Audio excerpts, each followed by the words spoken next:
भाई साहब, ये लीजिए 10 रुपए। हाँ जी, क्या चाहिए आपको? कल मैंने आपसे सामान लिया था, उसके 70 रुपए हुए थे। मैंने आपको 100 का नोट दिया तो आपने मुझे 30 रुपए के बदले 40 रुपए दिए।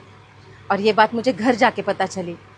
मैं कल रात ही आपके 10 रुपए वापस देने आई थी, लेकिन आपकी दुकान बंद हो चुकी थी, इसलिए मैं अभी आई हूँ। आप कहाँ रहते हैं मैम? मैं सेक्टर 8 में रहती हूँ। वहाँ से यहाँ तक 5 किलोमीटर, आप 10 रुपए वापस करने आए हो? अगली बार सामान लेने आती तब दे देती। और इस 10 रुपए से मुझे कोई फर्क नहीं पड़ता। भाई साहब, मेरे पति अब नहीं रहे, लेकिन वो हमेशा कहते थे किसी का पैसा नहीं रखना चाहिए। जिसका पैसा है वो चुप रह सकता है, लेकिन हमने अगर किसी के पैसे रख लिए, ऊपर वाला सबका हिसाब करता है।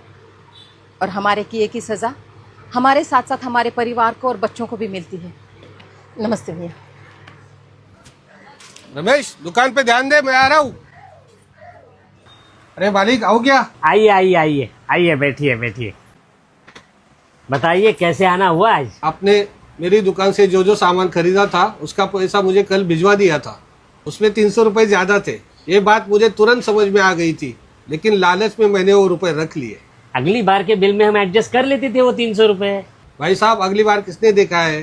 इसलिए आपका पैसा लौटाना बहुत जरूरी था।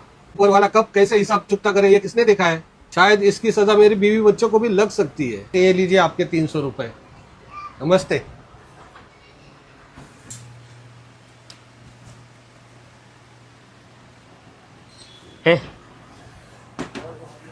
ऑफिस संभाल, मैं जरा आता हूँ।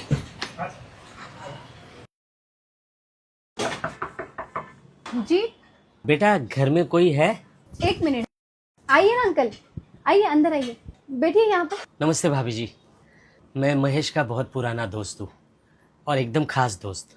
दरअसल महेश पिछले कुछ सालों से मेरे पास पैसे जमा कर रहा था, लेकिन बीच में ही महेश हम सबको छोड़कर चला गया। महेश ने 13 लाख रुपए जमा किए थे मेरे पास। अब ये बात महेश और मेरे अलावा किसी को पता नहीं थी, इसलिए उन पैसों का लालच मुझ पे हावी हो गया। लेकिन आज एक दोस्त की वजह से मेरे ज़मीर ने मुझे पूरी तरह से झंझोड़ा, और फिर मुझे लगा कि अगर मैं किसी का पैसा खाऊं तो उसकी हाय मेरे बच्चों को लग सकती है, मेरे परिवार को लग सकती है। शायद महेश भी हमेशा यही कहता था। भाभी जी, ये लीजिए आपके 13 लाख रुपए। इस दिवाली आप भी किसी की अंधेरी जिंदगी में उम्मीद का एक दिया जलाए। हैप्पी दिवाली।